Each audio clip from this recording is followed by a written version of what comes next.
അശ്രദ്ധമായി വാഹനമോടിക്കുന്ന സ്വിഫ്റ്റ് ബസ്സിലെ ഡ്രൈവർമാർക്ക് താക്കീതുമായി ഗതാഗത വകുപ്പ് മന്ത്രി KB. Ganesh Kumar. Swift bus ഡ്രൈവർമാർ അശ്രദ്ധമായാണ് വാഹനമോടിക്കുന്നതെന്നും ഇത് ശ്രദ്ധയിൽപ്പെട്ടാൽ ലൈസൻസ് റദ്ദാക്കാൻ പോലീസിന് നിർദ്ദേശം നൽകിയിട്ടുണ്ടെന്നും മന്ത്രി വ്യക്തമാക്കി.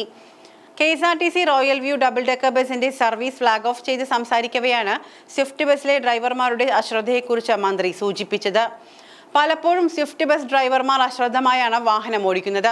അവർക്ക് പ്രത്യേക പരിശീലനം നൽകാൻ ഉദ്ദേശിക്കുന്നുണ്ടെന്നും കെ.ബി. ഗണേഷ് കുമാർ വ്യക്തമാക്കി.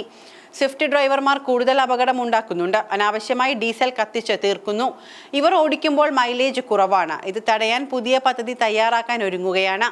പ്രതികാര ബുദ്ധിയോടെ ഡ്രൈവർമാർ വണ്ടി ഓടിക്കേണ്ട ആവശ്യമില്ല. ഇലക്ട്രിക് ബസ്സുകൾ അമിത വേഗത്തിൽ ഓടിക്കുന്നത് ശ്രദ്ധയിൽപ്പെട്ടിട്ടുണ്ട്. KSRTC ഡ്രൈവർമാർ അശ്രദ്ധമായി വാഹനമോടിച്ചാൽ ലൈസൻസ് റദ്ദാക്കാൻ പോലീസിന് നിർദ്ദേശം നൽകിയിട്ടുണ്ടെന്നും മന്ത്രി കൂട്ടിച്ചേർത്തു. തന്റെ വാഹനത്തിൽ ക്യാമറ വാങ്ങിവെച്ചിട്ടുണ്ട്. ഹെൽമറ്റ് ഇല്ലാത്ത യാത്ര, 3 പേരെ വെച്ചുള്ള ബൈക്ക് യാത്ര തുടങ്ങിയ നിയമലംഘനങ്ങൾ എല്ലാം പകർത്തി RTOയ്ക്ക് കൈമാറും. KSRTC ജീവനക്കാരെ കാരുണ്യ പദ്ധതിയിൽ ഉൾപ്പെടുത്തും. ആധുനിക ബസ് വാങ്ങാൻ 63 കോടി രൂപ സർക്കാർ അനുവദിച്ചിട്ടുണ്ടെന്നും മന്ത്രി പറഞ്ഞു. മുൻപും സ്വിഫ്റ്റ് ബസ്സിലെ ജീവനക്കാരെ വിമർശിച്ചും താക്കീത് നൽകിയും ഗതാഗത വകുപ്പ് മന്ത്രി കെ.ബി. ഗണേഷ് കുമാർ രംഗത്ത് വന്നിരുന്നു. KSRTC സ്വിഫ്റ്റ് ബസ്സിലെ ജീവനക്കാരെ കുറിച്ചുള്ള പരാതികൾ കൂടുന്നുവെന്നാണ് മന്ത്രി അന്ന് പറഞ്ഞത്.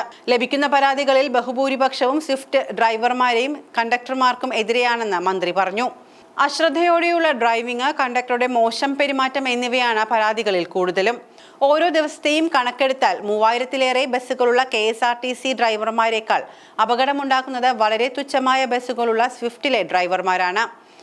മരണം സംഭവിച്ച അപകടങ്ങളിലെ കണക്ക് നോക്കിയാലും ഇത് തന്നെയാണ് സ്ഥിതി. ഈ രീതികൾ മാറ്റിയില്ലെങ്കിൽ കർശന നടപടിയെടുക്കുമെന്നാണ് ഗണേഷ് കുമാർ മുന്നറിയിപ്പ് നൽകിയിരുന്നത്. അശ്രദ്ധമായി വാഹനമോടിച്ച് അപകടമുണ്ടാക്കിയാൽ അതിന്റെ പൂർണ്ണ ഉത്തരവാദിത്വം ചിലവും ഡ്രൈവർമാരുടെ തലയിൽ വെക്കുമെന്നും KSRTC പൈസയൊന്നും ചിലവാക്കില്ലെന്നും മന്ത്രി കൂട്ടിച്ചേർത്തു. പരാതികൾ ഏറിവരുന്ന സാഹചര്യത്തിലാണ് മന്ത്രി വീണ്ടും കടുത്ത ഭാഷയിൽ സ്വിഫ്റ്റ് ബസ് ഡ്രൈവർമാർക്ക് താക്കീത് നൽകിയിരിക്കുന്നത്.